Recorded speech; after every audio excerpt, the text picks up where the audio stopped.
अस्सलाम वालेकुम everyone, welcome to my YouTube channel. आज मैंने अपने चैनल पर आप लोगों के साथ बहुत ही ज़बरदस्त और बहुत ही मज़ेदार से आलू के कटलेट्स की रेसिपी शेयर करूंगी। आप देख सकते हैं ये कितने क्रिस्पी और कितने शानदार बन के तैयार हुए हैं। इस आलू के कटलेट्स के अंदर हमने कीमे की स्टफिंग की है। रेसिपी स्टार्ट करने से पहले अगर अब तक मेरे चैनल को सब्सक्राइब नहीं किया है, चैनल को सब्सक्राइब कर दें, बेल का आइकन भी प्रेस कर दें। हाफ कप ऑयल में एक दरमियानी साइज की प्याज को बारीक चॉप करके हमने फ्राई किया है और इसके बाद इसमें कीमा ऐड कर दिया है। कीमा ऐड करने के बाद इसमें 1 टेबल स्पून भर के लहसुन अदरक ऐड किया है। 2 क्यूब इसमें हमने टमाटर पेस्ट के ऐड किए हैं और इसके साथ ही 1 टीस्पून सॉल्ट इसमें ऐड किया है। हल्दी पाउडर 1 टीस्पून, धनिया पाउडर 1 टेबल स्पून और इसके साथ ही इसमें हमने भुना कुटा जीरा और लाल कुटी हुई मिर्च जो हम पीस के रखते हैं वो इसमें ऐड किया है 1 टेबल स्पून और हाफ टी स्पून हमने इसमें लाल मिर्च पाउडर भी ऐड किया। अब इसे तमाम मसालों को हम बहुत अच्छी तरीके के साथ कीमे के साथ मिक्स करते हुए पकाएंगे। और हमें ये ध्यान रखना है, हमें कटलेट्स के लिए जो कीमा चाहिए होता है वो बिल्कुल ड्राई फॉर्म में हो, इसमें ज़रा सा भी मॉइस्चर ना हो, वरना हम मज़ेदार से कटलेट्स नहीं तैयार कर पाएंगे। तो इसलिए हमें इसे ये समझ लें कि ओवर कुक करना होता है, कीमे को हमें बिल्कुल ड्राई फॉर्म में लाना होता है। और अगर आपको ये हो कि आपका कीमा बिल्कुल ड्राई नहीं है तो हम इसमें एक अदद ब्रेड का स्लाइस ऐड करके इसे अच्छी तरह से मिक्स करते हुए, अब आप देख सकते हैं कि ये कितना ड्राई हो गया। इससे इसकी बाइंडिंग भी बहुत अच्छी होगी और बहुत ही ज़बरदस्त से कबाब तैयार होंगे। अच्छा, यहाँ पर हमने देखें, आप देख सकते हैं कि किस तरह से आलूओं को मैश किया है। हमें बहुत फाइन मैश हुए हुए आलू चाहिए थे। आप किसी भी तरीके से आलूओं को मैश कर सकते हैं, लेकिन ये इतना अच्छा तरीका है, इससे बहुत फाइन एक लुक आएगा आपके कटलेट्स का। अच्छा, इस तरह से इसे करने के बाद हम थोड़ा सा फ्लेवर देने के लिए इसमें हमने हाफ टी स्पून सॉल्ट और हाफ टी स्पून इसमें हमने बटर ऐड किया है और अब इसे बहुत अच्छी तरीके से हम और ज़्यादा मिक्स करेंगे।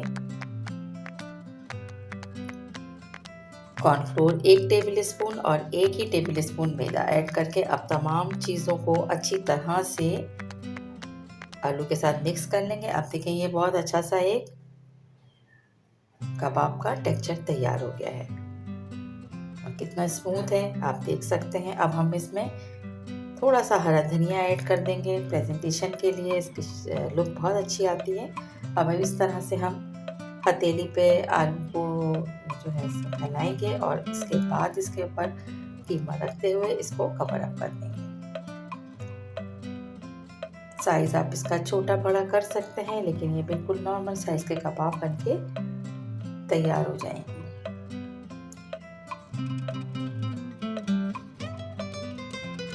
अब हमें ज़रूरत होगी एक अंडे की। अंडे को अच्छी तरह से हमें फेंट कर और इसके अंदर हम कटलेट्स को कोट करेंगे और ऊपर से हम ब्रेड क्रम्स की कोटिंग करके और इसे स्लो हीट पर इसे हम गोल्डन होने तक फ्राई कर लेंगे।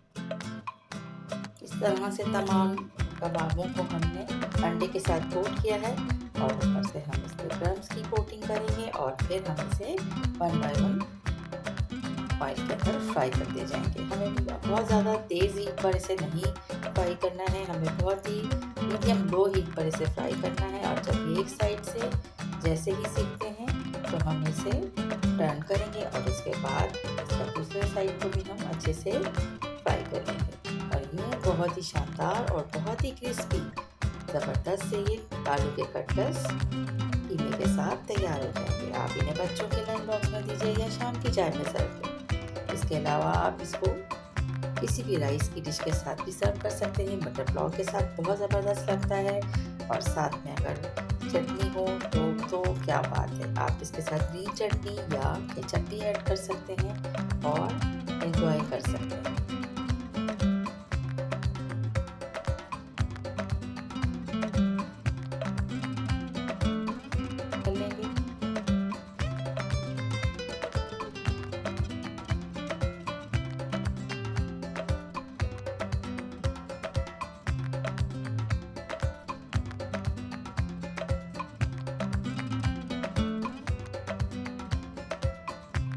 ये देखें आप, अगर आप देख सकते हैं कितने ज़बरदस्त से कबाब बन के तैयार हो गए हैं। रेसिपी पसंद आई है तो इन्हें ज़्यादा से ज़्यादा लाइक शेयर करें और चैनल को सब्सक्राइब करना भी याद रखें। Thanks for watching.